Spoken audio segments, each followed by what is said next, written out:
Good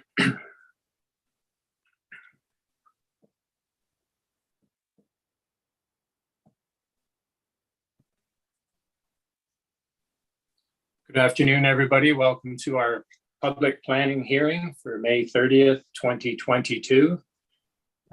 We only have 3 members of council at this meeting today, but we don't need a quorum of council. So we will be going forward.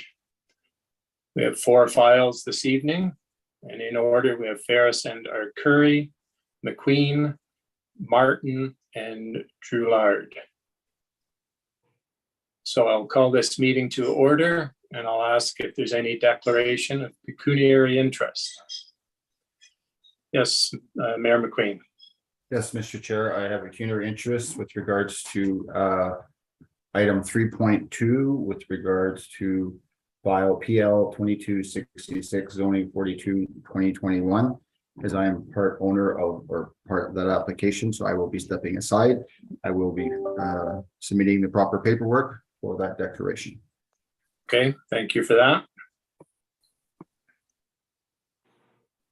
Okay, this public meeting was called under Section 34 of the Planning Act, RSO 1990, as amended, concerning 3 proposed zoning bylaw amendments to bylaw 2004-50 and 1 proposed zoning bylaw amendment to bylaw 2004-50 and an official plan amendment. Any person or public body is entitled to attend the public meeting and make written or oral submissions in support of or in opposition to any of the proposed amendments. Written comment should be submitted to the planning department. If a person or public body does not make oral submissions at a public meeting or make written submissions to the municipality of Grey Highlands before the zoning bylaw or official plan amendment is passed, the person or public body is not entitled to appeal the decision of council of the municipality of Grey Highlands to the Ontario Land Tribunal. And in addition, they may not be added as a party to the hearing of an appeal before the tribunal unless, in the opinion of the tribunal, there are reasonable grounds to do so. It is important to note that if you wish to be mailed a notice of the passage of the bylaw and or notice of decision, and you do not live within 120 meters of the subject property, you must provide your request in writing to the planning department of the municipality of Grey Highlands. Registering for this virtual meeting does not represent your written request. A guideline sheet is available upon request.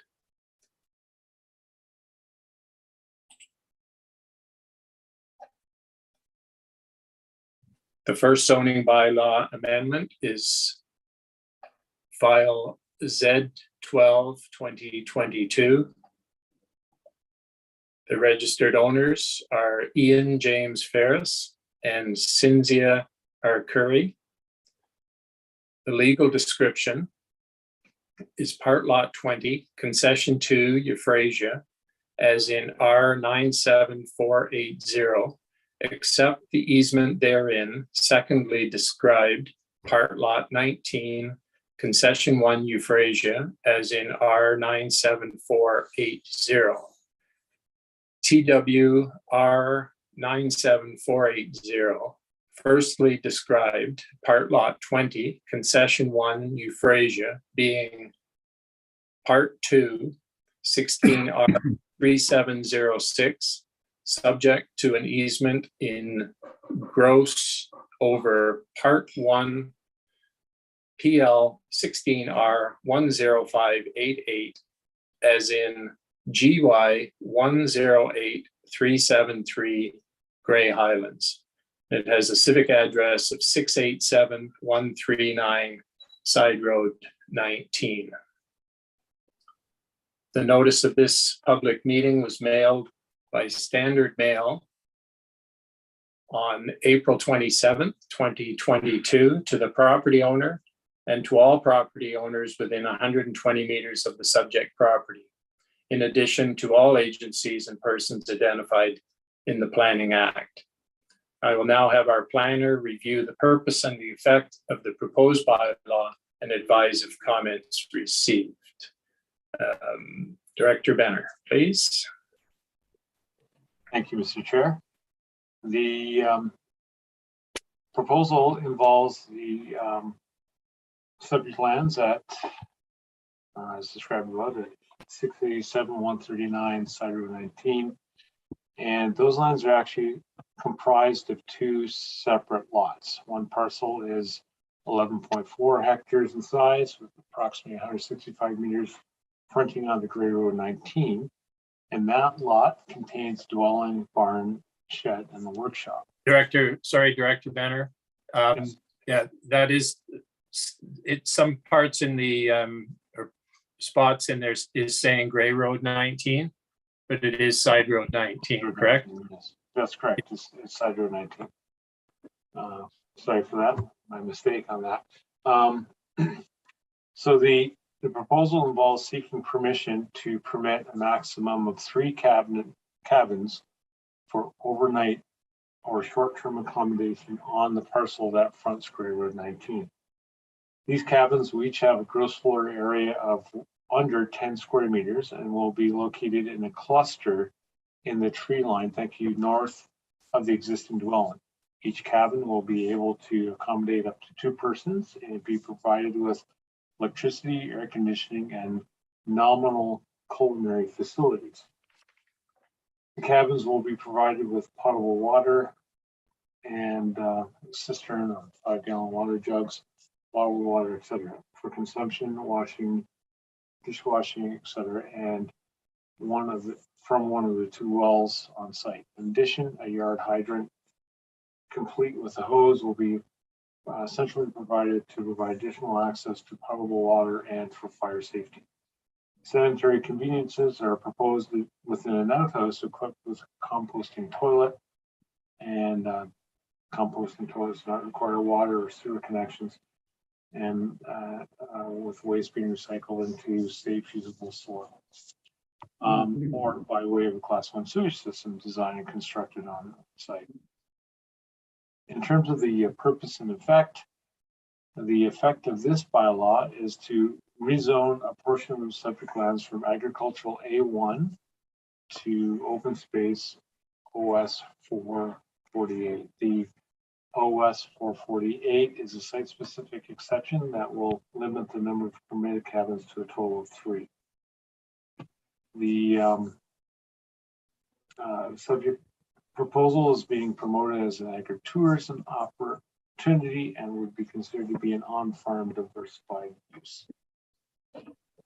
In terms of comments received so far, let's scroll down to that section. We received comments from the County of Grey Planning and Development Services on May 20th, 2022. And the comments were in email fashion, and as such, the entirety of their comments were included in the body of the planning report that was prepared for this proposal. Going on to summarize their comments, the county suggests that, or recommends that, the Grey Highlands staff consider revising the proposed zoning amendment to a site-specific rezoning to the A1 zone. And that site-specific A1 zone would permit limited accommodation, maximum 3 tiny cabins to support an agritourism use. They also recommend that supportive comments be received from the Niagara Escarpment Commission, and county staff would note that it would be important to inquire about any severance potential of the NEC lands from the agricultural portion. If the severance of the NEC lands would be considered feasible, the size and criteria for the on-farm diversified use may not be achievable, as the agricultural portion would become undersized. They also recommend that positive comments be received from the Conservation Authority regarding the natural heritage features on the property. That positive comments be received from Grey Highlands building staff and fire services regarding the proposed structures and size layout respectively. That an MDS be considered in relation to the proposed cabins, and that consideration be given regarding noise hours in order to permit to limit potential disruption to surrounding property owners. They also note that provided that the above concerns can be adequately addressed, council would suggest that this proposal may have alignment with the county's official plan and provincial policy statement. The Grey Salvo Conservation Authority also provided comments on May 11th. And in summary, generally speaking, the Grey Salvo Conservation Authority has no objections to the proposed development. Grey Highlands Transportation and Services Department provided comments on May 16th, noting that the applicant is to be advised that the existing farm entrance will need to be reclassified for small-scale commercial use. This will require an approved entrance permit application. Grey Highlands Fire and Emergency Services Department provided comments on May 2nd, 2022, noting no comments or concerns from fire and emergency services. And Grey Highlands Environmental Services Department provided comments on May 2nd, also noting no comments or concerns from environmental services. In addition to those comments, the planning department has also received comments from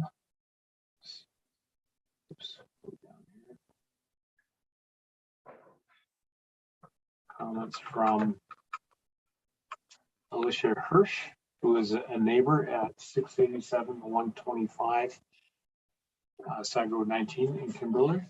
And she noticed she provided a lengthy letter to council, which I will include in the future reports back to council on this. She has concerns with potential noise impacts from the proposed development, increased traffic, especially at night when people are returning from restaurants, are a concern as well. And she has some concerns over providing potable water through wells. And she also notes additional concerns regarding seasonal occupancy of the proposed mini homes, impacts on real estate values, and that that there's some concern over the properties being under construction and with new mini houses at the time. She's also provided with her concerns some attachments, some letters, and some other things as well. We also received comments from from Dr. Peter von Bitter, who is a neighbor on the east side of the property. Dr. Van Bitter has also provided written comments, which I will include in our report. He noticed some procedural concerns with the notice itself not showing enough detail.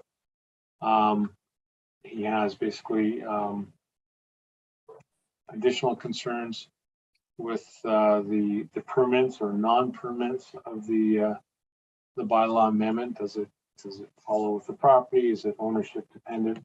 That sort of thing. He's concerned about potential depreciation in property values, increased noise, light pollution, and also the commercialization of the Beaver Valley in general is a concern for him as well. And other than that, those are the extent of the comments that we as a planning department have received thus far. Okay, thank you for that. Are there any questions from members for the planner? Councillor Alwood. Thank you, Chair Allen, for you to the planner. So are we actually considering then the site-specific rezoning of the A1 zone or the open space amendment? Thank you, and through you, Chair Allen, to Councillor Allwood. The county does raise kind of a valid point with the site-specific agricultural rezoning. Going with the open space rezoning kind of puts it more in line with our resource-based recreational activities zone that we had put in place last year to try to capture these uses and other sort of camping, glamping uses. I'll have further discussions with our staff, planning staff, as well as the county planning staff to see if we can get a better understanding of where the county's coming from with this and see what other implications there may be on our own official plan policies if we go to a site-specific agricultural zone versus an open space zone.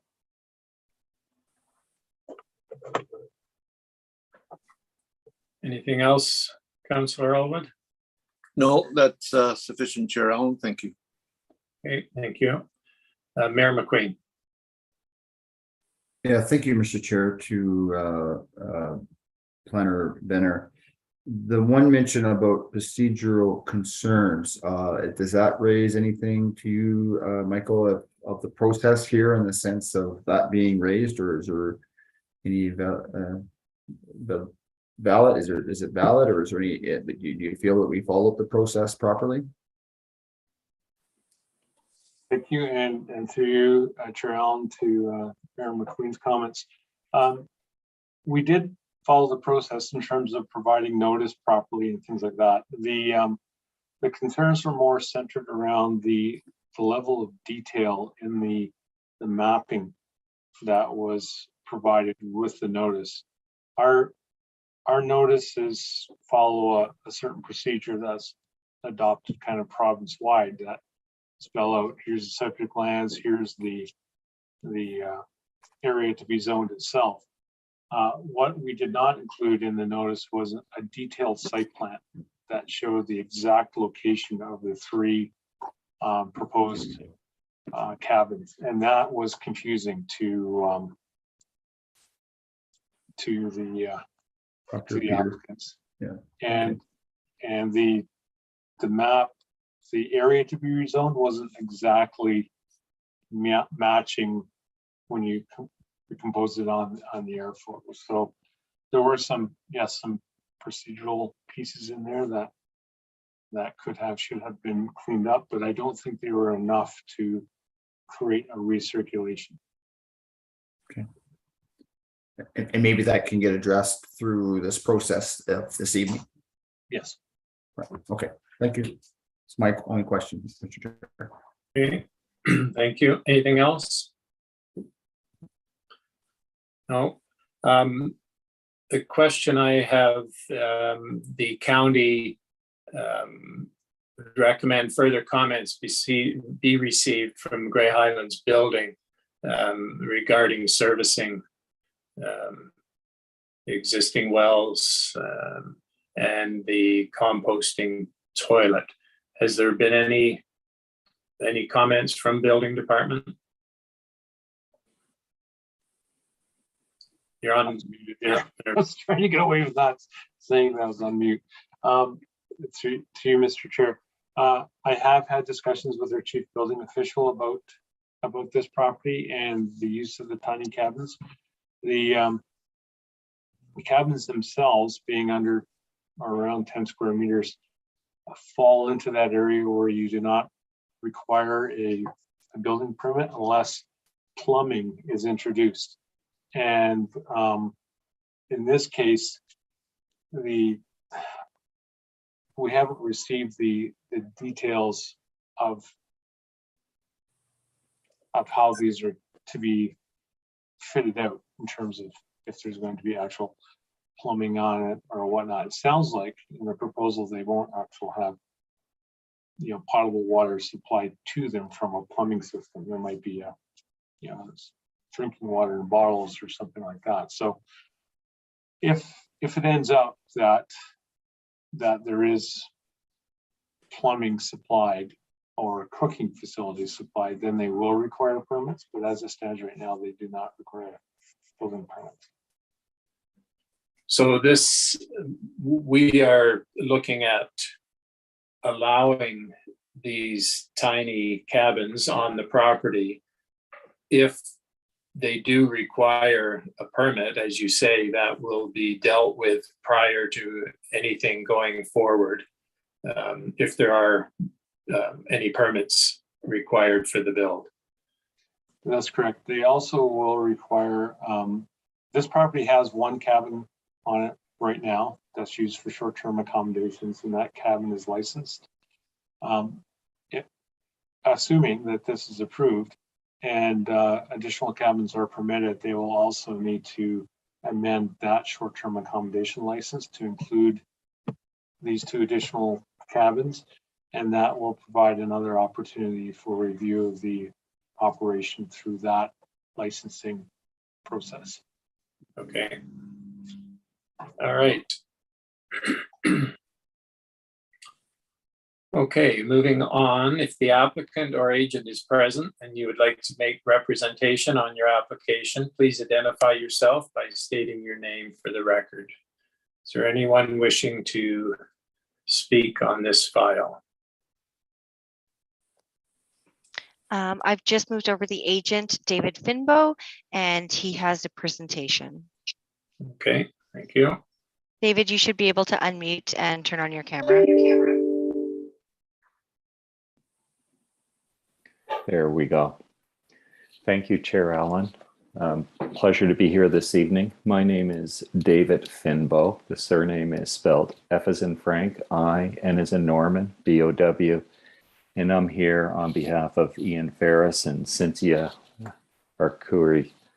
And prior to walking you through our PowerPoint, I'd like to draw the committee's attention to and speak to the justification report and staff report found on tonight's agenda. I don't want to repeat anything that Director Benner has already spoke to, but I'd like to draw the committee's attention to pages 4 and 5 of the justification report. With respect to the proposal is an agritourism use, or more specifically, an on-farm diversified use as contemplated by the provincial policy statement and the county and town official plans. With both the county and town official plans providing appropriate policy direction on the appropriateness of this use on these lands. The proposal is to leverage the use, natural beauty, and the amenities of the lands, specifically the agricultural use and operations, as well as the Beaver River and surrounding woodlands, to provide guests with opportunity to enjoy, learn about, and experience normal farm activities conducted on the subject and surrounding agricultural lands, and offer accommodation within 3 tiny cabins located within a cluster to the north of the dwelling. And I will speak to the specific location of these 3 tiny cabins momentarily in my PowerPoint. There was some question about how these cabins would be fitted out, and that is addressed in the justification report. There is no intent to provide running water, potable water to the cabins. We will provide water by way of bottles, in particular a 5-gallon jug, to allow for drinking water within the cabin, but it is not going to be directly connected to the wells on the property. There is a desire from a property owner perspective to have some immediate fire protection available, and a yard hydrant will be proposed with a hose left in place when the cabins are occupied. Something I want to stress is that this is not the conventional short-term accommodation use that one would find in urban areas. This is to operate more in lines with a bed and breakfast, where the owners will always be present when the cabins are occupied. My clients have no interest at all in terms of having people on their property without their oversight. And you're probably aware that, well, based on earlier discussion, there is an existing short-term accommodation licensed cabin on the property, and that's the way in which that cabin is operated. It's only available for rent when Ian and Cynthia are home and able to ensure that appropriate measures are in place to mitigate any impacts on neighboring property owners. There were some questions with respect to the number of cabins proposed. Very clearly, Director Benner hit it right on the head. It's 2 in addition to the existing 1, so a total of 3 cabins. And that was certainly a question that came forward.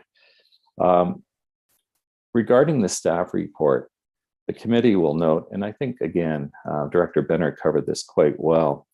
The county identified 6 recommendations should the municipality decides to proceed with considering the implementation of a zoning bylaw. And I'll speak to those 6 items in greater detail in the PowerPoint.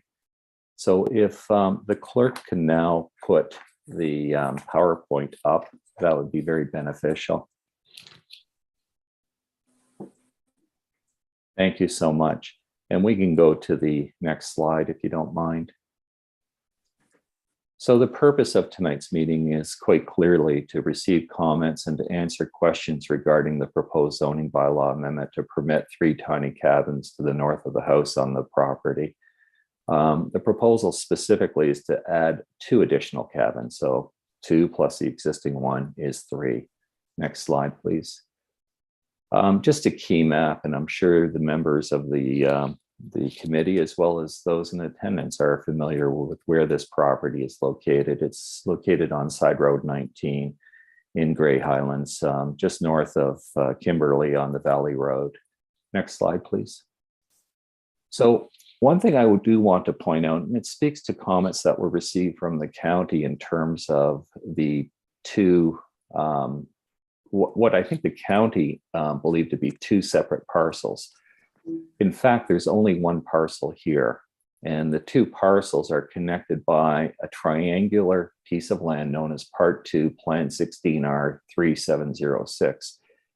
The properties in their entirety are 1 PIN number, and I've identified the PIN number.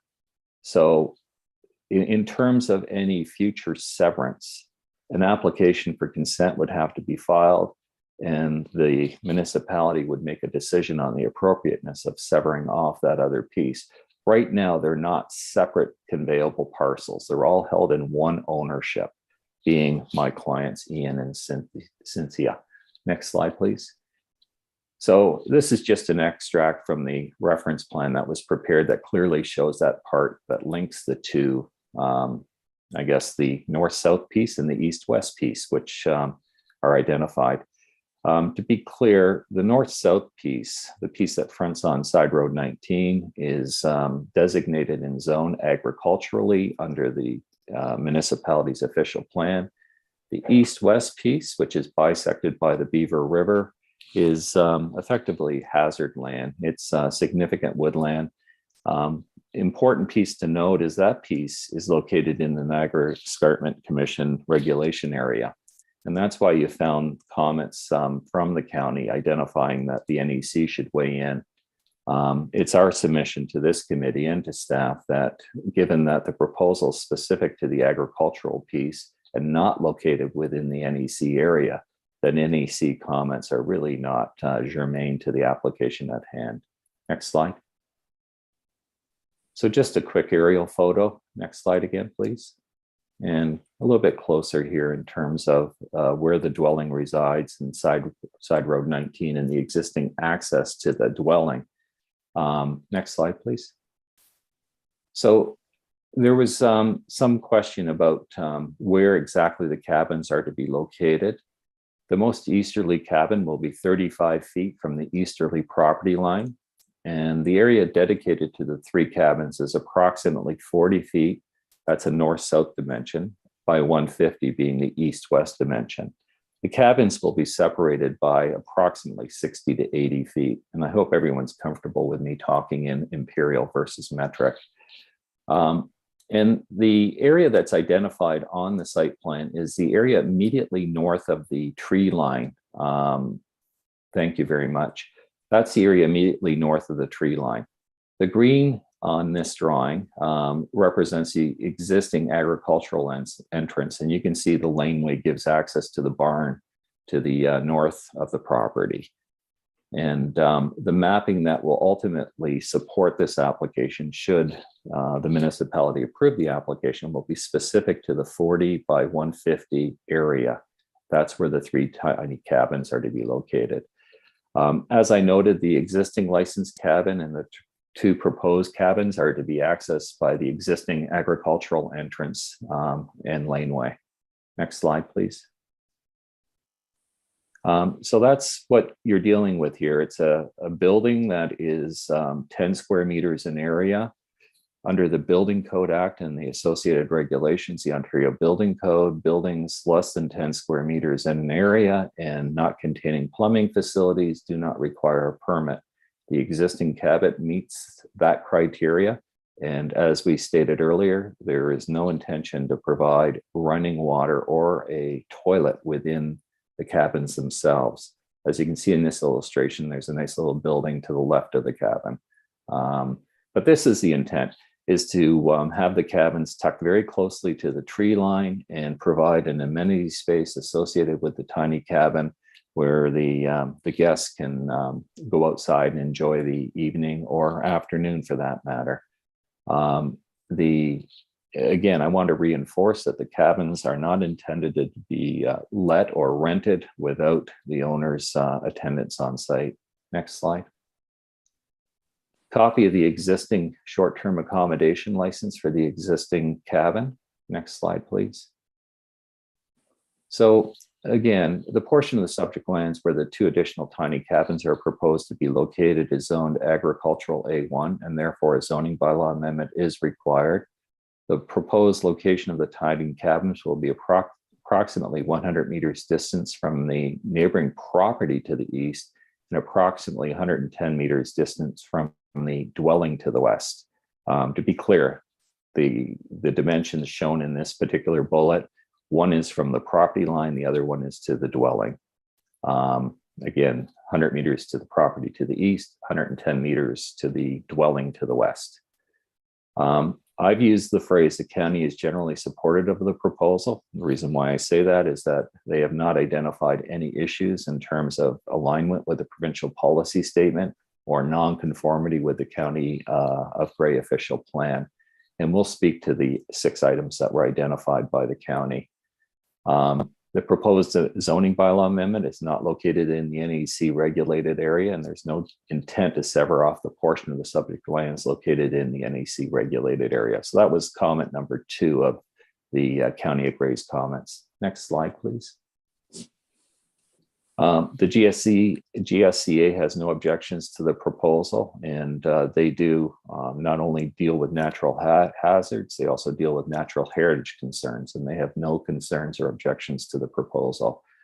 No comments or concerns were raised by Fire and Emergency Services or Environmental Services. Now, that's obviously at the local government level.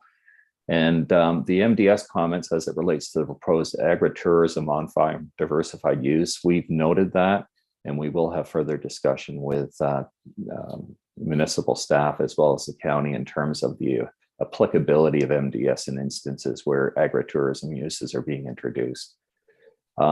We acknowledge the comments made with respect to noise, and we are open to any conditions that may be imposed upon the municipality under the municipality's licensing regime. But we do note that no concerns have come to the owner's attention, be it by the municipality or by neighboring property owners with respect to the existing STA, licensed STA cabin use. Next slide. We're aware of the comments of transportation services as it relates to an entrance permit for the on-farm commercial type operation.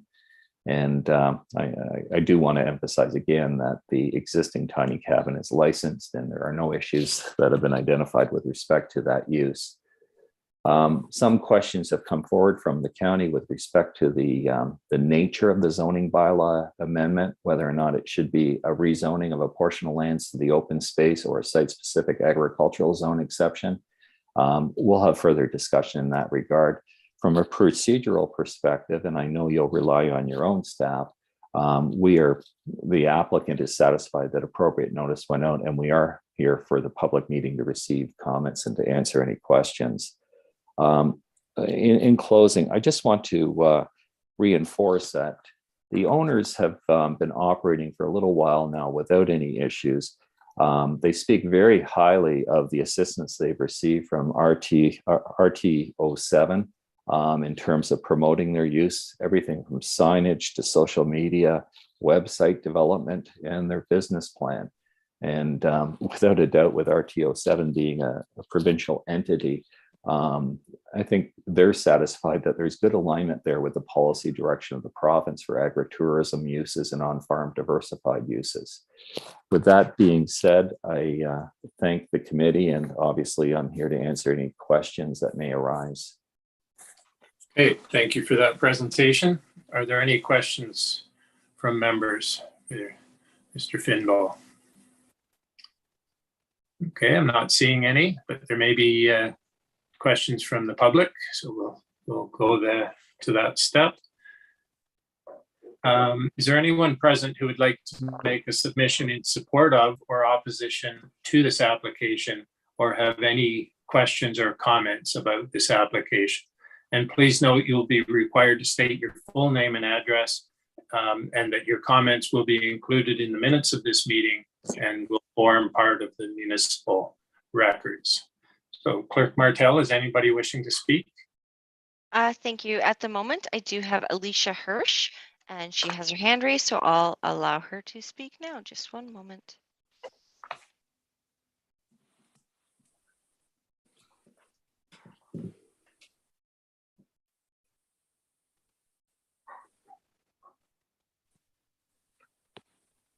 Okay, Alicia, you should be able to unmute and turn your camera on. And then I do note that we do have somebody else with their hand raised to speak after Alicia. Okay, thank you. Hi. Hi, Alicia. So we Hi, have nice your to name. see you all. We have your name. So can you give us your address, please? Sure. We're at 687125 Side Road 19, where the house and the property, the farm, to the west. Okay, thank you. So I've written a lengthy letter that I understand will be passed along to all of you. It's open farmland.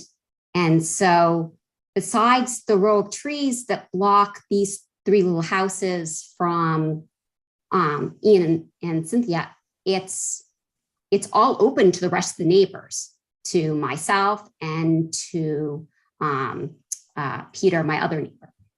So we can hear noise. You say there haven't been complaints to the short-term accommodation license, but I've raised several complaints recently with them. One of the reasons why they haven't received complaints sooner was that I'm in California right now. My husband's working right here. And so when we saw them building the cabin last summer, we said, cute little cabin.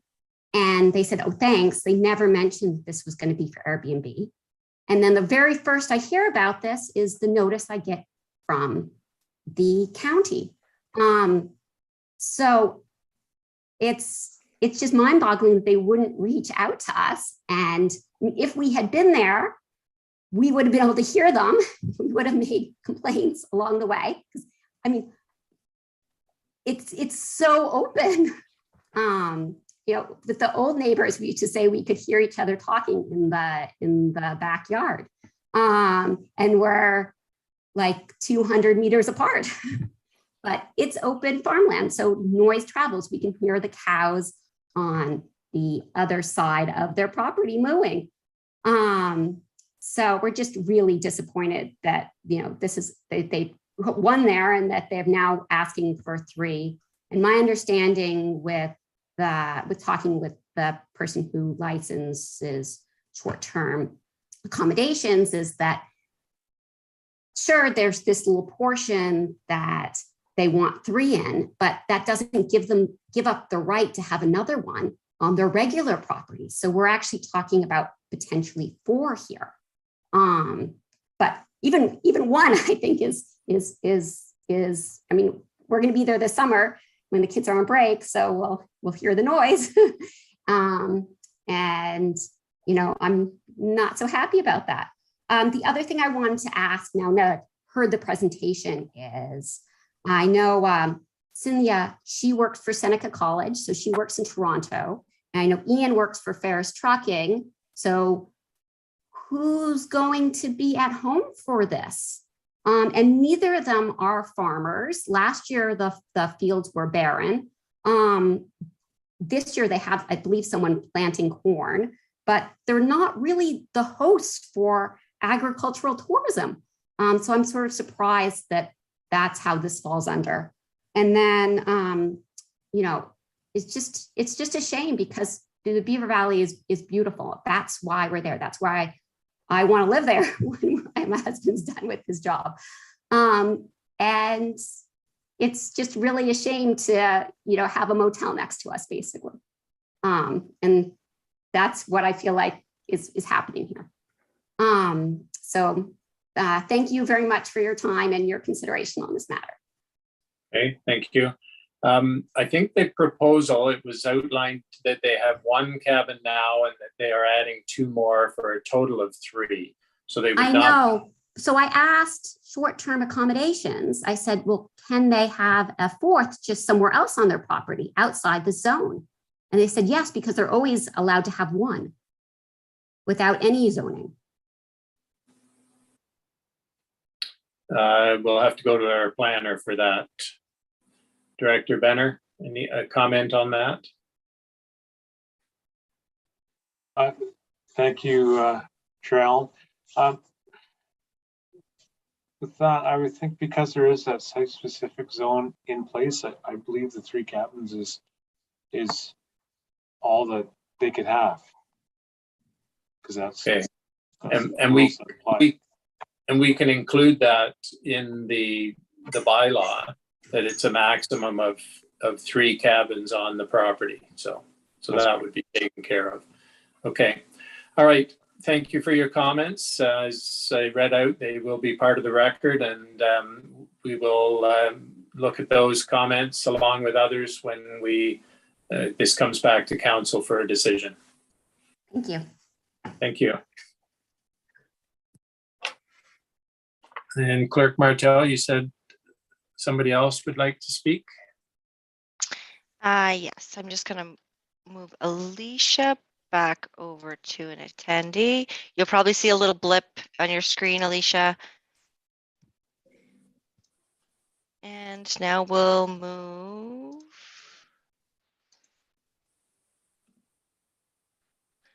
Peter Von Bitter is who has had their hand up next, and we'll move Peter over.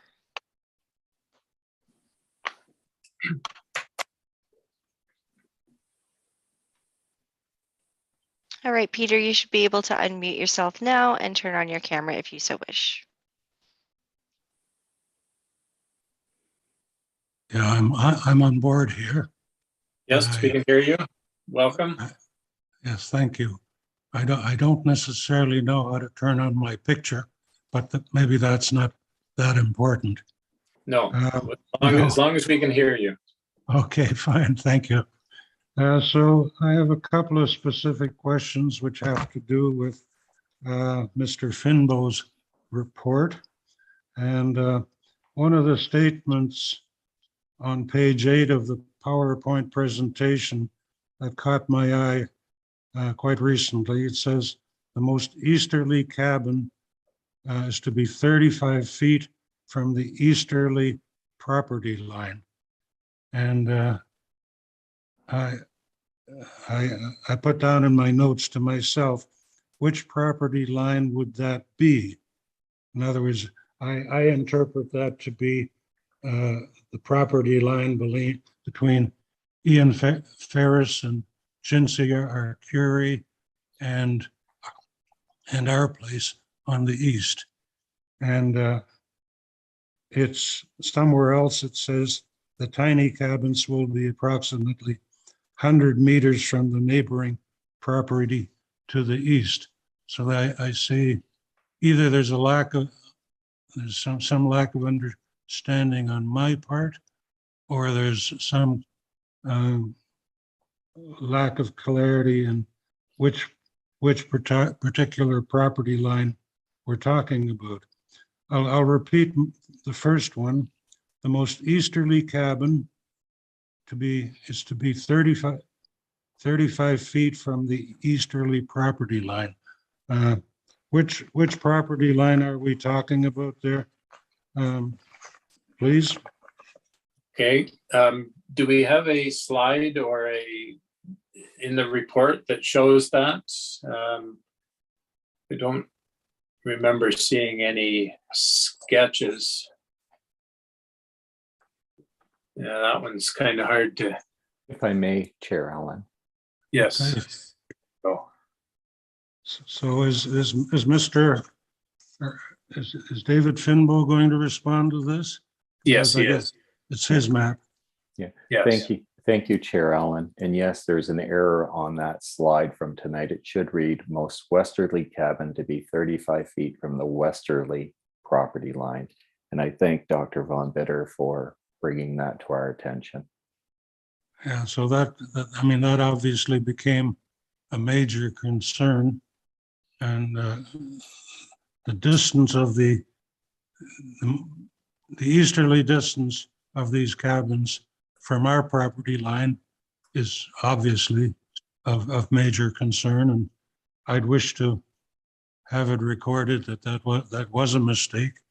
And then that particular distance, which elsewhere I learned was 40 feet, that might be of concern to Alicia Hirsch, right? Because Yeah. you mentioned that was meant to be west as Yeah. opposed to east. Yeah, I confirm that, Dr. Von Bitter, that it should read westerly. Most Okay. westerly cabin, 35 feet from the westerly property line. And I apologize to the committee and to the members of the public for that error. Does that change any of those other dimensions that you gave us, the 100 feet and the 110 feet? No, they do not, Chair Allen. Okay. And that was 100 meters and 110 meters, I believe, not feet. Thank you. Okay. Right. So another question for David Finbow. May I call you David? Yes, certainly, Dr. Von Bitter. Okay, thank you. And I'm Peter. Thank you, Peter. I'm sure you've earned the doctor title, so I'll call you Dr. Von Bitter. Yeah, we won't get into that one. So I have in your report, your justification report on page 5, it shows quite a different building envelope. I'll call it a building envelope, even though elsewhere it's described as, it's given a code, what, OS8?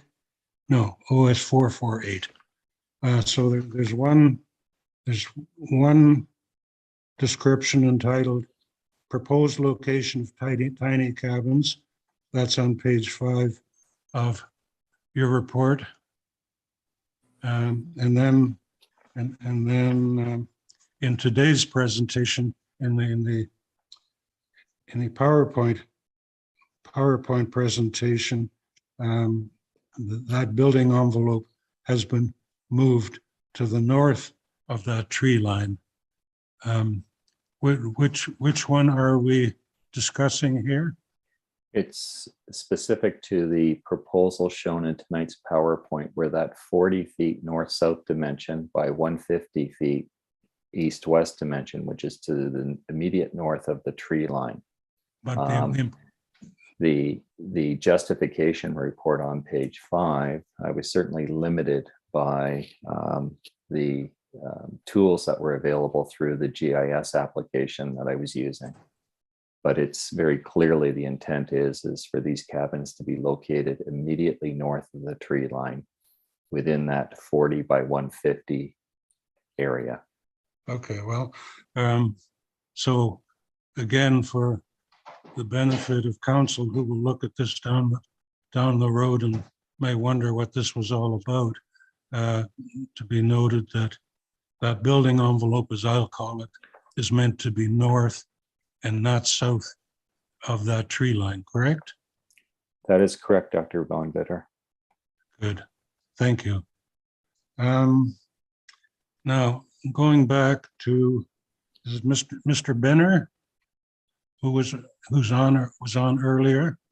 Yes, he's still on. Yep. Okay, thank you. I spoke to Mr. Benner at least once, and we've been in touch a bit, but I wanted to dissuade council that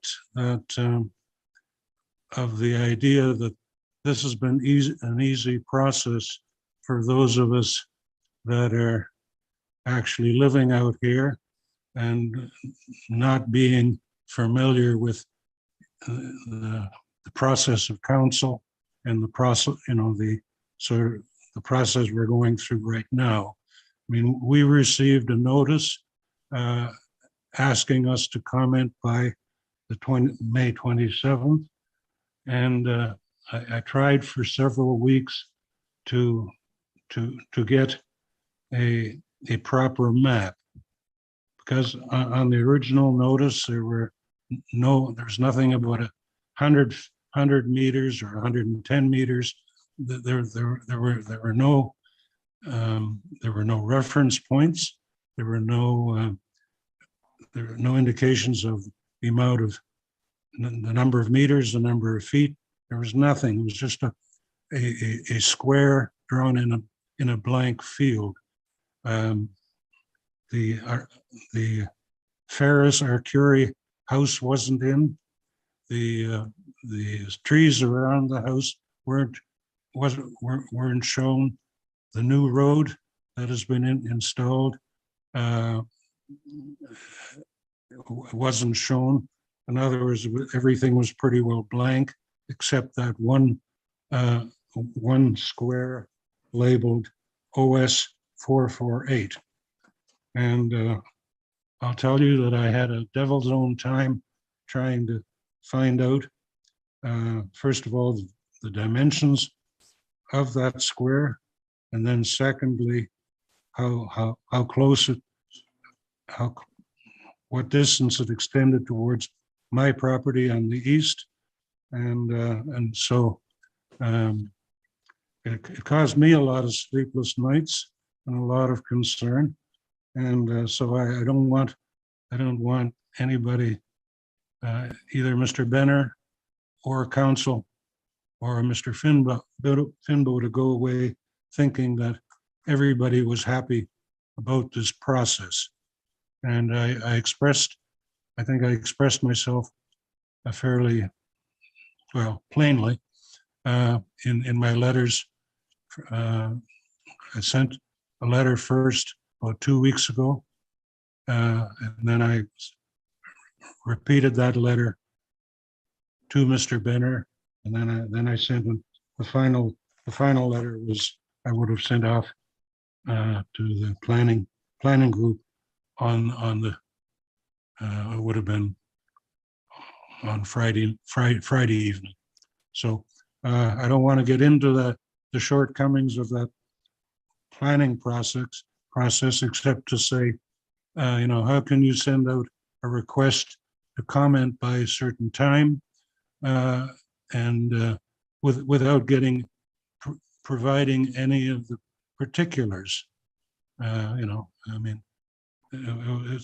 I consider it a dreadful process, and at the very least, a decent map should should have been provided. Would anybody care to tell me why that wasn't done? We'll go to our planner, our director of planner for that, Director Benner. So basically what you're saying, there wasn't enough detail in the information that you received on the notice for you to respond appropriately with your comments. It wasn't that there wasn't enough detail. It was that there wasn't any detail. Any detail. Okay. Right. But All right. you're putting the onus, in this case, on Ian and Cynthia's application. You're putting the onus on the neighbors to scramble to try to understand a process without giving, you're tying their hands. You're not giving them the right information. I mean, any information. Okay, so our director is on the screen. We'll see, get his comments. Director Benner? Thank you, through you, Mr. Chair. Yes, when looking at the notice that was sent out, it's Dr. Van Bitter is correct. It's in hindsight, trying to find out where that sits actually on the property itself would be quite difficult, because you're just looking at a grayed out property with the hash lines for the zone itself. You know, hindsight is always 20/20, and having some additional detail, like an air photo that actually shows the location of the property itself would certainly be helpful. Well, the neighbors here, I mean, we all know where we live, and we all know, you know, who lives in between us. But when you start just putting in an anonymous square in the field, that makes it real difficult.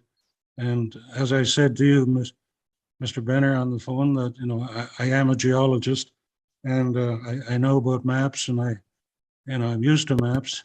But to receive something as anonymous as that, and then ask something of us, you know, it puts it on us, but it does so by tying our hands.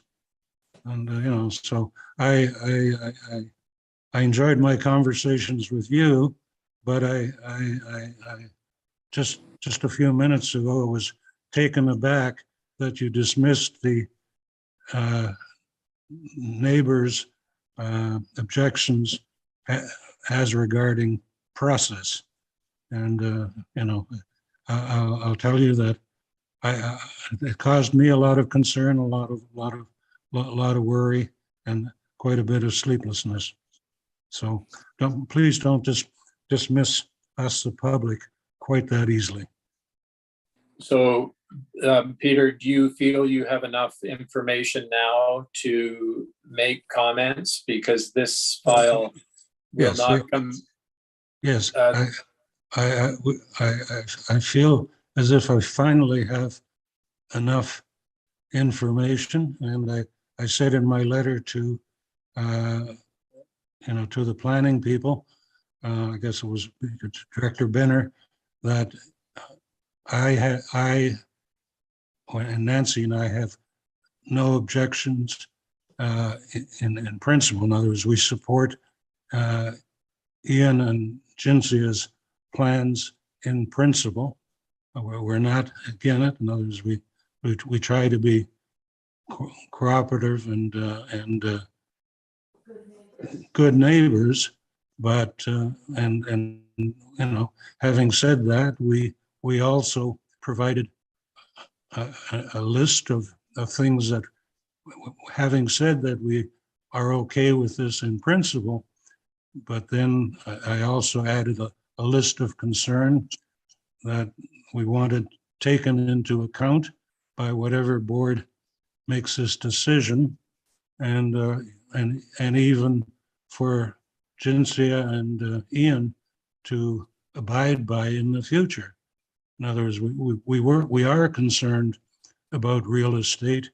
We even went to both the Hirsches and we went to Chestnut Park and asked them what they thought about having, Airbnbs next to you. And of course, the opinion was rather negative, which doesn't make us feel all that positive about the future when we have to sell. There were a number of other things. I mean, noise came up, and one of the reviews on Ian and Cynthia's site, the Airbnb site, there was a very winsome young woman on there reporting that she had just a grand time blasting her music while she stayed there, and that received good approval from the owners. So we took note of that one, and we said, well, it doesn't bode well if that was with one cabin present. How would it be with three cabins, or the people contents of three cabins interacting? So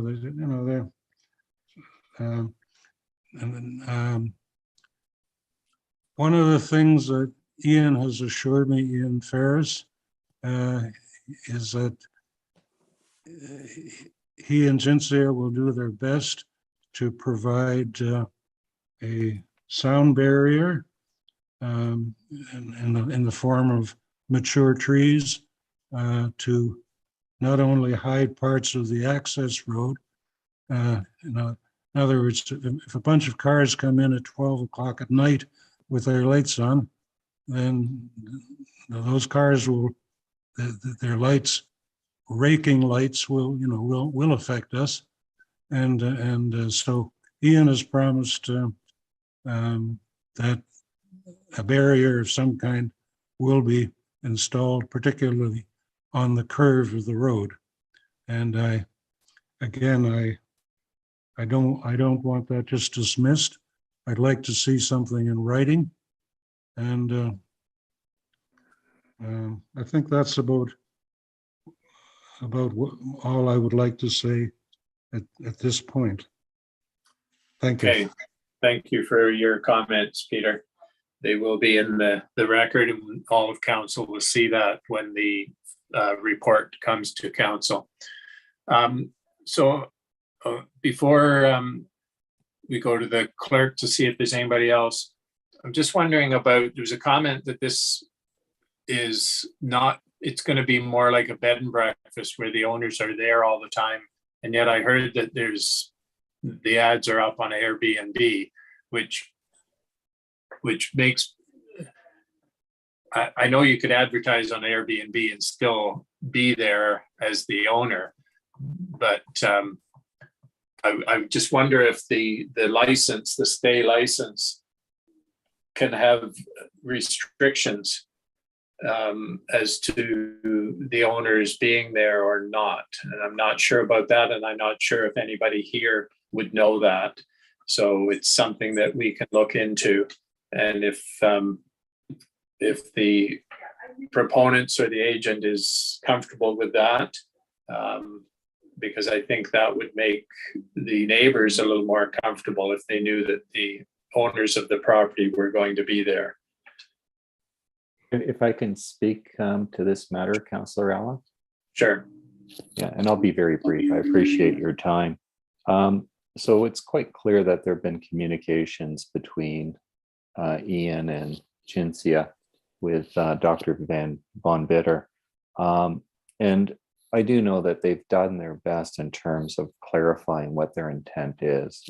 And I do know it's been somewhat challenging in terms of communicating with Ms. Hurst, given that she lives remotely. But they certainly weren't avoiding that discussion. They were doing their best that they could in terms of educating the neighbors in terms of what their intent was. In terms of the oversight piece, which you're speaking to, yes, Airbnb is an advertising platform. It doesn't preclude other types of uses where an owner is present. And speaking to that, I do know that Cynthia is a teacher, teaches part-time, teaches from home part-time. And Ian obviously is in a family business where he operates part of the business. And should this use proceed, and we've had this discussion that their focus will be on the use. They will be present, and they would be open to any conditions that the municipality would like to impose as it relates to that oversight on the property.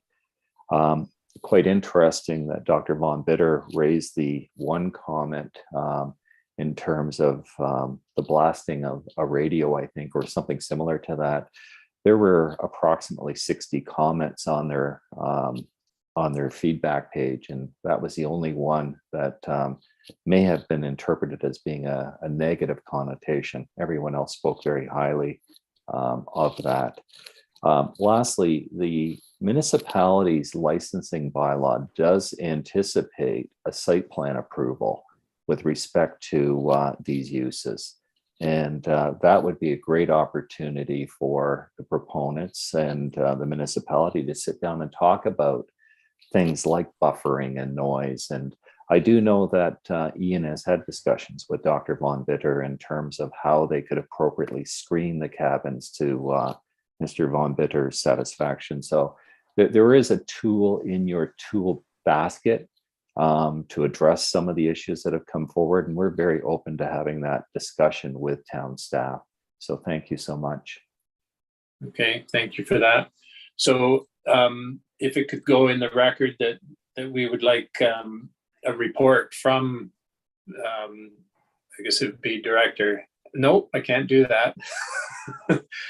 It would be really nice to get information from the Director of Economic Development on the stay licensing process and any restrictions that council would be allowed to do.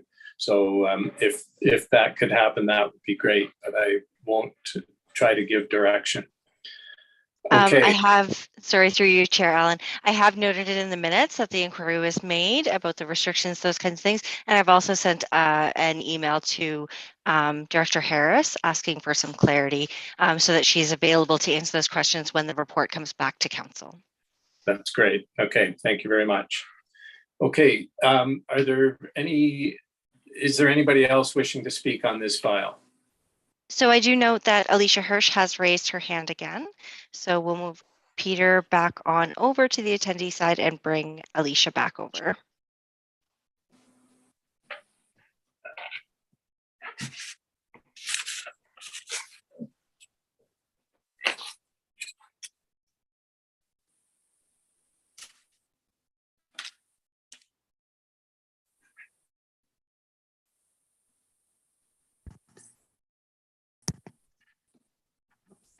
One second. So hi, welcome back, Alicia. Do you have any new information? So I did ask the question of short-term licensing, what supervision is required by the owner. And so they have to be within an hour's drive of the property at all times. And that's different than if they were licensed as like a bed and breakfast. Right. So yes, we're aware that the owners or an agent for the property needs to be within a certain distance to respond to any issues that come up. But there may be other ways of putting restrictions on, especially when it's site specific. So we'll look into that and see if there is something that can be done. And my other question was, we really still have not seen a layout plan for this development. Right now, my understanding is, they have the one cabin, then they have a hammock that's like basically on the property line, and then they have a fire pit. And so I don't know if they're going to just replicate that with the other two cabins. So each one will have its own fire pit, because the cabins are too small to hang out inside. People hang out outside. And then I wanted to, so I'd like to see what's actually going to be, the ground's actually going to look like. And it's interesting because we were talking about 150 feet. So if each cabin is 10 feet, then these cabins are going to be about 60 feet apart. So they're going to be pretty close to each other. So we just really don't know what it looks like yet. We haven't been provided with enough information. And I know Peter, since the very first time I talked to him at the end of last month, he's been asking for this and we still don't have it. And that's frustrating, you know. And that's why I did ask Peter if he felt he had enough information to make comments, and he felt he did. So I'll ask you the same, or I guess I don't need to ask you. You've just told me that you don't feel that you have enough information yet to make comments. So we can ask the agent for the applicant to provide a more detailed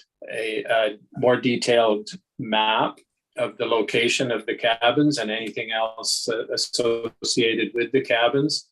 This file will not be coming back to council for a little while.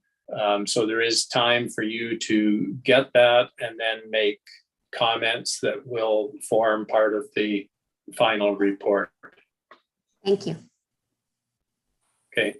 So Mr. Finbow, thank you, Alicia. Are you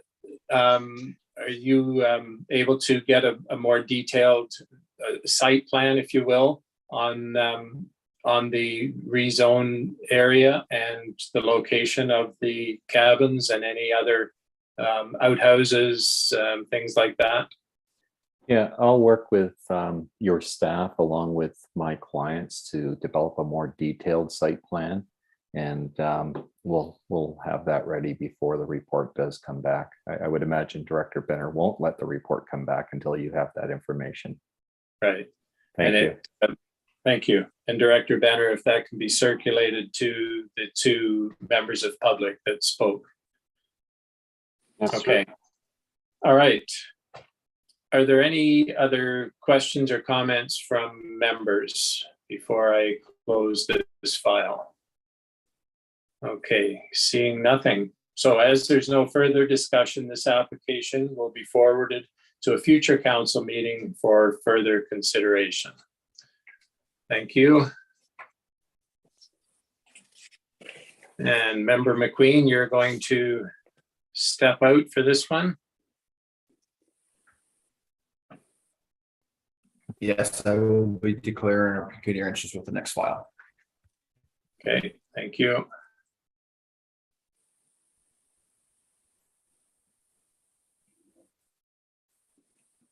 Okay. The next zoning bylaw amendment is file B17 2021. The registered owners are Paul Douglas McQueen and Cynthia Betty Louise McQueen. The legal description is the north half lot 20, concession 10, Osprey in Grey Highlands, and there is no civic address assigned yet. The notice of this public meeting was mailed by standard mail on April 7th, 2022 to the property owner and to all property owners within 120 meters of the subject property, in addition to all agencies and persons identified in the Planning Act. I will now have our planner review the purpose and the effect of the proposed bylaw and advise of comments received. Planner Rapke, please. Thank you. The subject property is a 20-hectare vacant parcel located roughly 2 kilometers northeast of Feversham on 10th concession. The proposal is to sever a 1-hectare building lot from the subject property. The severance has been conditionally approved by the Committee of Adjustment. One of the conditions of consent is that the property be rezoned to address site-specific lot size requirements. The purpose and effect of the bylaw then is to amend the zoning bylaw to rezone the subject property to accommodate severance application B17/2021. The proposed severed lot will be rezoned to rural residential with a site-specific exception 442. The 442 exception will permit a minimum frontage of 50 meters. The standard is 100 meters, but in the template rural residential zone provisions. The retained lot will be rezoned to rural 445. The 445 exception will permit a minimum lot size of 19 hectares, whereas 20 is the standard. I'll just move on to comments received. Grey County Planning and Development, provided the severed lot can be serviced appropriately, it meets MDS formulae requirements, and there are no additional concerns regarding bedrock resource viability on site. The county staff have no additional comments related to these applications. There is a longer version of their comments that laid out how the application complied with various aspects of the county official plan. Grace Isle Conservation Authority, there's a long version of their comments attached to the report. The summary of their comments that they provide is that GSCA generally has no objections to the proposed development. Grey Highlands Transportation commented, TPS would like to advise the applicant that an approved residential entrance permit will be required for the proposed driveway shown on the site plan for the severed parcel. And all other Grey Highlands departments didn't have any concerns. I'll end there until there's questions. Okay, thank you. Are there any questions or comments from members? Okay, seeing none. If the applicant or agent is present and you would like to make representation on your application, please identify yourself by stating your name for the record. Anybody wishing to speak on this file?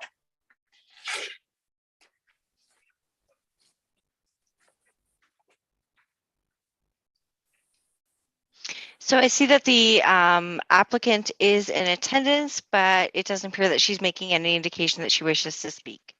Okay, as long as she is there, in case there's any questions from the public or from council.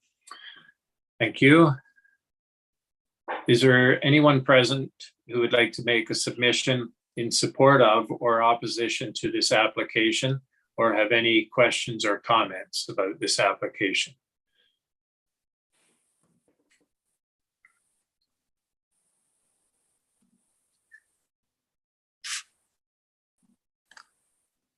Okay, I'm assuming not.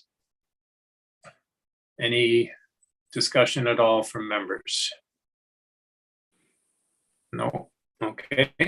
As there's no further discussion, this application will be forwarded to a future council meeting for further consideration. Thank you. We'll wait for Mayor McQueen to come back in.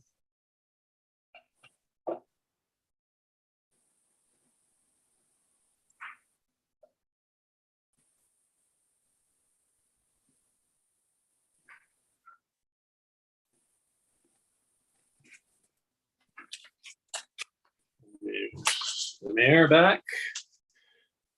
Okay.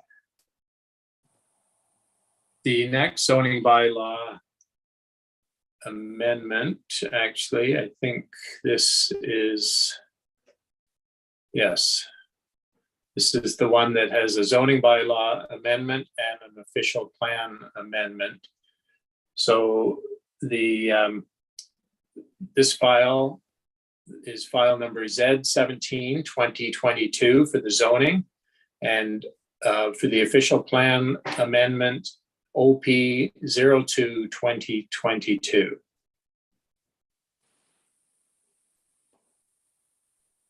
And the registered owner is Paul Martin. The legal description is Part Lot 8, Concession 10, EUPHRASIA, Part 1, 16R 4339 Grey Highlands. And it has a civic address of 075499 Gray Road 12. The notice of this public meeting was mailed by standard mail on April 27th, 2022 to the property owner and to all property owners within 120 meters of the subject property, in addition to all agencies and persons identified in the Planning Act. I will now have our planner review the purpose and effect of the proposed bylaw and advise of comments received. Planner Rapke. The subject lands are designated rural, are approximately 19 hectares in area, and are located roughly 6 kilometers northeast of Markdale on Gray Road 12. The applicant intends to create a new rural commercial shop. The proposed shop will perform welding and fabrication to produce automotive components, structural beams, and clothing donation bins. The new proposed use requires an amendment to the zoning bylaw to rezone a portion of the property to rural commercial with site-specific permissions to allow the specified proposed uses, and an amendment to the official plan to allow an on-farm diversified use on a lot that is 19 hectares, whereas the Grey Highlands official plan requires a minimum lot size of 20 hectares for an on-farm diversified use. The purpose and effect then is to rezone a portion of subject lands to C4 447. The 447 exception will permit the specified possible automotive parts manufacturing, clothing donation, bin manufacturing, and structural beam manufacturing uses, in addition to all the uses that are permitted within the standard C4 zoning. The effect of the official plan amendment is to allow an on-farm diversified use on a lot that is 19 hectares, whereas the official plan requires a minimum lot size of 20 hectares. Before I go down to comments received, this application is similar to a lot of C4 applications we get, same sort of proposed use and size and everything. The only sort of anomaly here is that minimum lot size is just a hair under the 20 hectare requirement. So that's entirely what the official plan amendment aspect is addressing. There is an agent for this application who will, I'm sure, speak to this in a bit more detail. Comments received from Grey County Planning. The subject lands are designated rural in the county's official plan. The rural designation permits an on-farm diversified uses subject to the criteria of Table 8. As the subject property is 19.2 hectares in size, Table 8 notes that an on-farm diversified use would be limited in size to a maximum of 2% of the property size, up to a maximum of 2,000 square meters. While the gross floor area of any buildings would be limited to 400 square meters. The proposed size of the rezoned area is 3,795 square meters, and the proposed buildings would be 250 square meters. County staff would recommend that the submitted site plan be revised to indicate a maximum area of 2,000 square meters to align with Table 8, or that the planning justification report be revised to provide justification why the current proposal meets the intent and purpose of the county's official plan. Per Appendix B, subject lands contain significant woodlands. The proposed development appears to be outside of the adjacent lands of significant woodlands, but is located adjacent to what appears to be a forest plantation. It is recommended that the Conservation Authority provide comments to determine if further study would be warranted. MDS should be achieved to the proposed on-farm diversified use if it's prescribed within the municipality zoning bylaw. MDS calculations have been submitted and MDS would appear to be met. D6 guidelines should also be achieved for the proposed development. The county's transportation department has indicated a commercial entrance permit would be required to service the proposed commercial use. The county provides direction on how to comment or contact the transportation department. County staff would recommend deferral of this application until such time that the sizing provisions of Table 8 can be addressed by the proponent. In addition, staff would recommend that comments be received at the Conservation Authority and that the proponents apply for a commercial entrance permit prior to the completion of the development. I'll point out, after receiving these comments, I have spoken to the county and to the applicant. The application has subsequently been amended to draw in. So in the image in front of us, there's that gravel yard area. The county's comments are effectively pertaining to the area of where the red line is. And the applicant was able to just shrink that towards the building. So all the parking is still in there. The gravel yard would not be totally zoned with the C4 use. However, it's a mutual yard that applies to be like the buggy shed and barns and stuff like that. So it doesn't need to totally fall within that rezoned area. Saugeen Valley Conservation Authority, a summary of their comments is that the proposed zoning bylaw amendment is considered acceptable by SVCA staff. Grey Highlands Transportation, Fire and Emergency Services all commented with no concerns. And Grey Highlands Building commented the applicants to be advised that as part of the permit submission, a full equipment and storage areas to be included. The storage areas within the building must note any chemicals or materials that would be kept within the building. All approvals from applicable agencies, such as TSSA, must be submitted prior to final inspection. All construction must conform to the requirements in the Ontario Building Code, along with applicable law in place at the time of permit submission. I will leave it there until questions. Okay, thank you. Are there any questions from members for the planner? Okay, seeing none. If the applicant or agent is present and you would like to make representation on your application, please identify yourself by stating your name for the record. And I see there is an agent.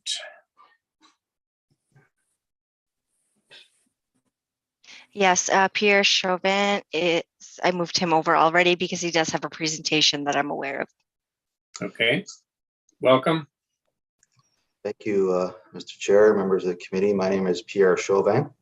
I'm a partner and planner at the firm MHBC Planning, here in support of the application before you. I have a presentation, but quite frankly, I think Mr. Rapke's gone through the application quite thoroughly and very well and summarized the comments. And anything I would provide is probably a repetition of what you've heard already. So really here in support of the application and here to answer any questions and to confirm that we have formally revised or the application to bring down the scope to fall under the 2,000 square meter area. But so really here to answer any questions and thank you. Okay, thank you for that. Are there any questions for the applicant's planner? Okay, I'm not seeing any from members of council, but there may be some from the public. Is there anyone present who would like to make a submission in support of or opposition to this application or have any questions or comments about this application? Madam Clerk, is there anybody wishing to, from the public, wishing to speak on this file?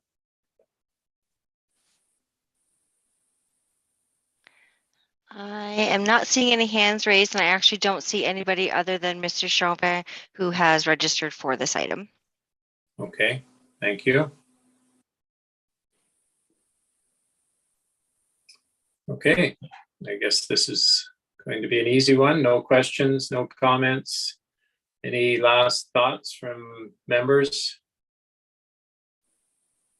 No. Okay, as there's no further discussion, this application will be forwarded to a future council meeting for further consideration. Thank you for attending this evening. Thank you very much. Have a good night. Good night.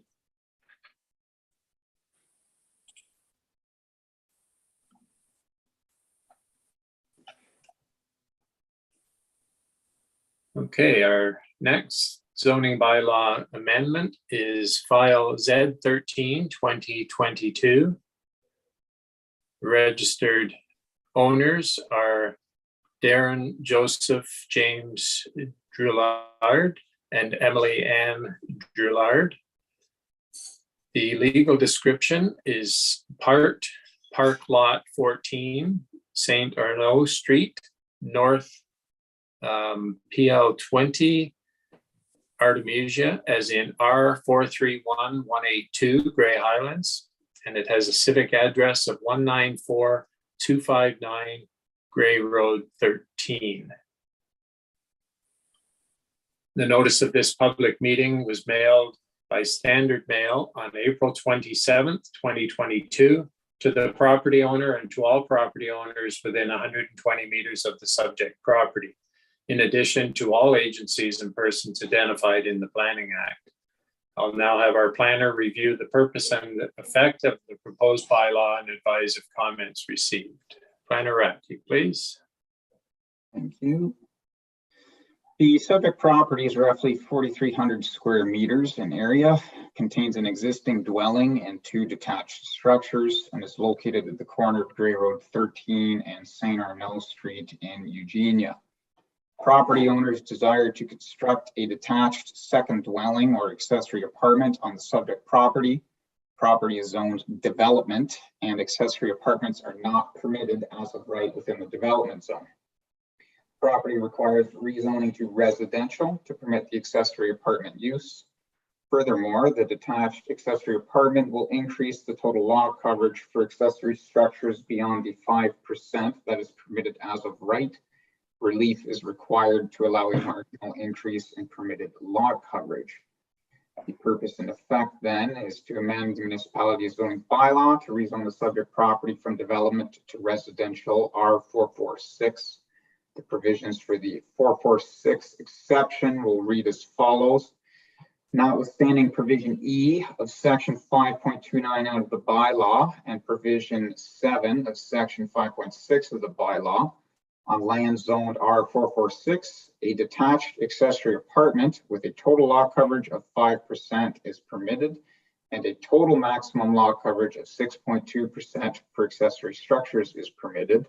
For clarity, the total lot coverage contribution of the accessory apartment shall be counted towards total lot coverage allocated to accessory uses. All provisions of section 5.29 of the bylaw apply to the accessory apartment, save and except provision E. In terms of just to explain what's kind of going on with this proposal in a bit more detail. So by zoning to residential, an accessory apartment, a detached one, would be permitted as of right on this property because the property meets the minimum frontage and area requirements. We built that into our zoning bylaw. The minimum area requirements 4,000 square meters on private services, and this is 4,300, so it meets that minimum area requirement.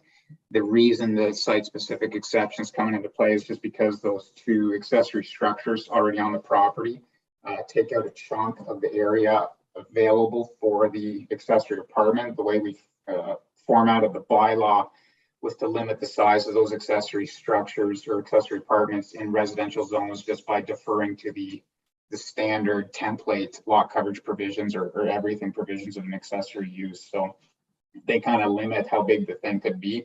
Theoretically, if they just rezoned to residential and knocked down a garage, this could be permitted as of right. So it's just to provide a little more allocation for structures that aren't the main use, and the total lot coverage will still end up being under 10%, and the bylaw would permit 20% as of right for total all structures, but most of that's only allocated to the main building.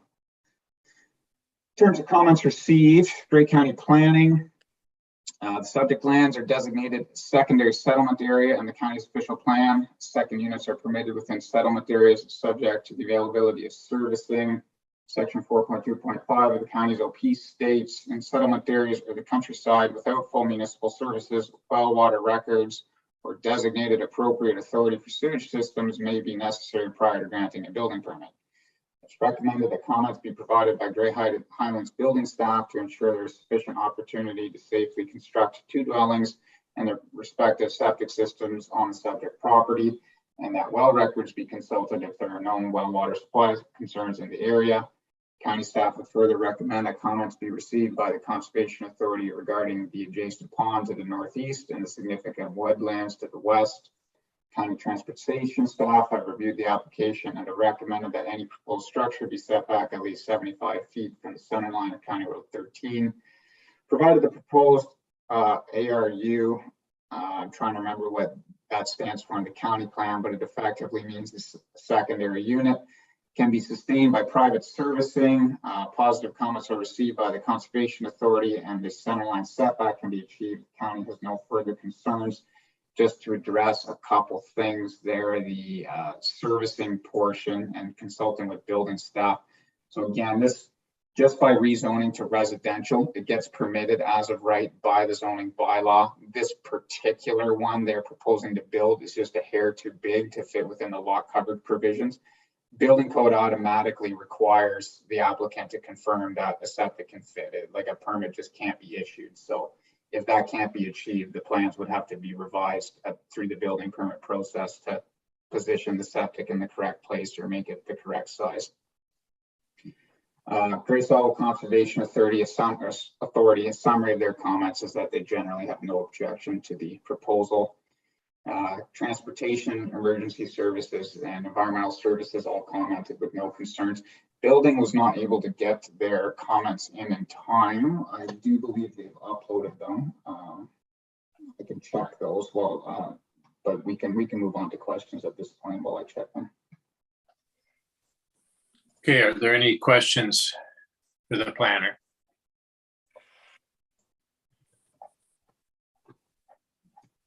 On the sketch, it's showing the existing dwelling as 1,181 square feet, I believe. I'm not seeing, there's one dimension on for the proposed, but there's just one dimension. Do you know what the square footage of the proposed dwelling is? I couldn't see it on the drawings either. You have to look in this very inconspicuous place right south of the ensuite. There's a tiny little label there that says 1,610 square feet. I also had to ask the agent who's able to then point it out to me in there. Oh, yes. I can only see it because you told me. Exactly, yes. So my question then is this going to be the primary residence? Because I think our secondary units require that the secondary unit has to be the same size or smaller than the principal. So when we did that amendment last year, that provision isn't in there anymore. In the countryside zones, so rural agriculture and rural residential, both, effectively the way we wrote it is you're just allowed two. So you effectively have two main dwellings. The main dwelling provisions apply to both of them. So setbacks, lot coverage, all that stuff. For the residential zone, so more urban context, although this is pretty, like when you're on private services and you meet the minimum lot size requirement, you end up with 1 acre. Like it's effectively just Eugenia and Priceville where it's even possible on a handful of lots. The zoning bylaw provisions then point to the accessory uses provisions, which again, the size is just limited by the lot coverage provision, allocating a maximum of 5% to accessory structures. So theoretically, I mean, if you maxed out lot coverage at 15% for your kind of main use and then 5% for your accessory on a 1 acre lot, it could be smaller, but you'd have a really big house. It lets you get a pretty big one in on private services. Okay. And you brought up a point there that to create a new lot without municipal services, it has to be a minimum of 1 acre. And this, I believe, is just over an acre. And our zoning bylaw allows for two homes and 2 septics. Something just doesn't quite add up in those 2 scenarios. Not that I'm opposing this, but if you need an acre to have 1 septic, you would think you need a lot more than 1 acre to have 2 septics. So I don't think I'm asking for an answer to that, but if you wanted to make a comment, you could. Yeah, so just as a refresher, the initial bylaw provision that I had drafted at the time was a 2 acre minimum for the accessory use, and through discussions with council, the desire was to make it 1. So that's what we did. So the conflict is kind of there. I understand it. That's where we're at right now, though. That's the way it's written. It could be revised to bump it up again, but that's what we landed on. What I'd rather do is revise the other one and be able to create lots under a full acre. But I know that comes down from higher up than the municipal. It does, yes. And it's a tricky one. Okay, we'll leave that alone. Now I forget where I was. Okay, if the applicant or agent is present and would like to make representation on your application, please identify yourself by stating your name for the record. And I see there is an agent for this file. Clerk Martel. Yes, it does say Jennifer McInnes of Universal Builders is the agent. I do see somebody named Michael McInnes with their hand up, so I'm going to allow them to speak and think it's the same company with the same last name. Yes, it is. Okay. So who do we have, Jennifer or Mike? It says Michael, but we'll see when the camera comes on. Michael, you should be able to unmute and turn your, it's Jennifer. It's not Mike. Hi, sorry, I'm not sure why it says Michael. My laptop. Strange happened. Good evening to all of you. I just had one small comment. Once we put the amendment through and notice was given to the neighbors, we did have a neighbor directly east of the property that we were asking for the amendment reach out. His name was Jason Hines. And he wanted to express that he was completely okay with the amendment and the accessory dwelling being built there. And he did express that if you required it in writing, he would be more than willing to do that. So I just wanted to make you aware of that. Okay, thank you. So you don't have any other comments, which is fine if you don't, on the application? I do not, unless you have any other questions I can answer. Okay. Are there any questions from members for the agent? Okay, I'm not seeing anything. We'll go to the public and see if there are any questions there.